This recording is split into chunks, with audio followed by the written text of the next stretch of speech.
This is Top Accolade Global News Update. I am Abiodun Mohammed. The head of Russia's mercenary Wagner group has claimed to have secured control of the salt mining town of Solda in Ukraine's east, but uncertainty remains amid continued battles in the city center. Solda has been the focus of days of intense fighting, as Russia has viewed it as key to its campaign for the nearby strategic city of Bakhmut and Ukraine's larger eastern Donbas region. It was not possible to verify the conditions on the ground, and Ukrainian officials have not commented on the situation. Solda is about 15 kilometers from Bakhmut, and its capture would have symbolic military and commercial value for Russia. The Russian state RIA news agency later issued a report saying the Wagner group had taken over Solda's salt mines following fierce fighting, while Prigozhin shared a photo of himself surrounded by his mercenaries in what he said was one of the mines. Still, the Institute for the Study of War, a Washington DC-based think tank, expressed caution about the Russian claims.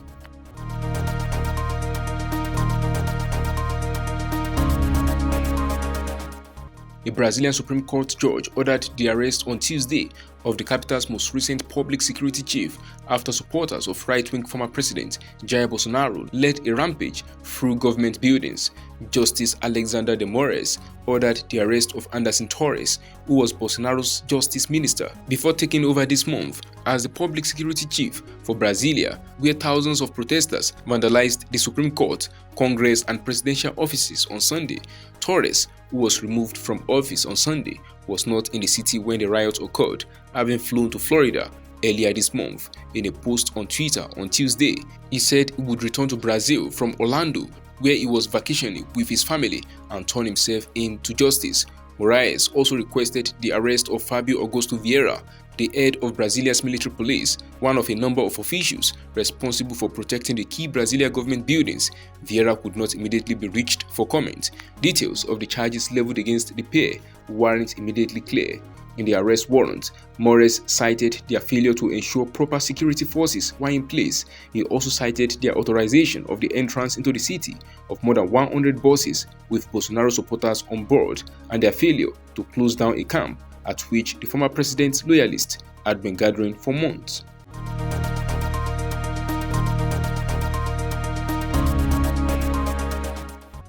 President Volodymyr Zelenskyy has revoked the Ukrainian citizenship of 4 political figures, including pro-Kremlin Viktor Medvedchuk, who was transferred to Russia last year in a prisoner swap deal.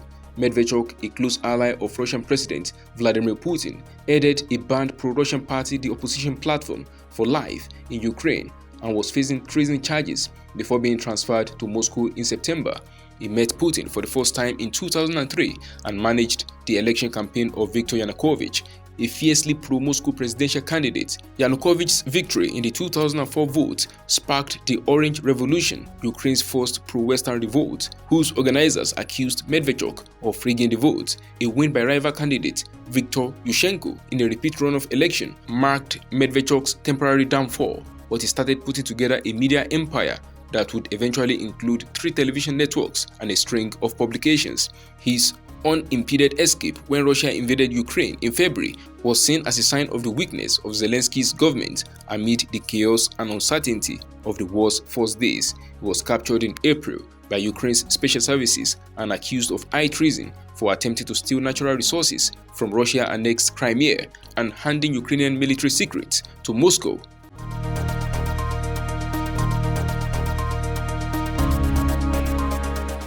The office of Peru's top prosecutor has launched an inquiry into new President Dina Boluarte and members of her cabinet over violent clashes in which at least 40 people have been killed and hundreds injured since early December. The inquiry comes after at least 17 people were killed in the country's southern Puno region on Monday, the most deadly day of protest since former President Pedro Castillo was ousted and detained last month. The violence continued on Tuesday with a police officer dying in his car after he was trapped inside when it was set alight. Prime Minister Alberto Uturoya on Tuesday imposed a nighttime curfew in Puno, which will last 3 days and run from 8 p.m. to 4 a.m. local time. Protesters in Puno are among Castillo's staunchest supporters and are angry at his replacement by Boluarte, who was appointed by Congress in early December following Castillo's removal and arrest. The demonstrators have been calling for Boluarte's resignation, as well as early elections and the release of Castillo, who is serving 18 months in pretrial detention on charges of conspiracy and rebellion, which he denies. The Attorney General's office said it was investigating Boluarte, Otaroya, Defense Minister Jorge Chavez, and Interior Minister Victor Royas on charges of genocide, qualified homicide, and serious injuries.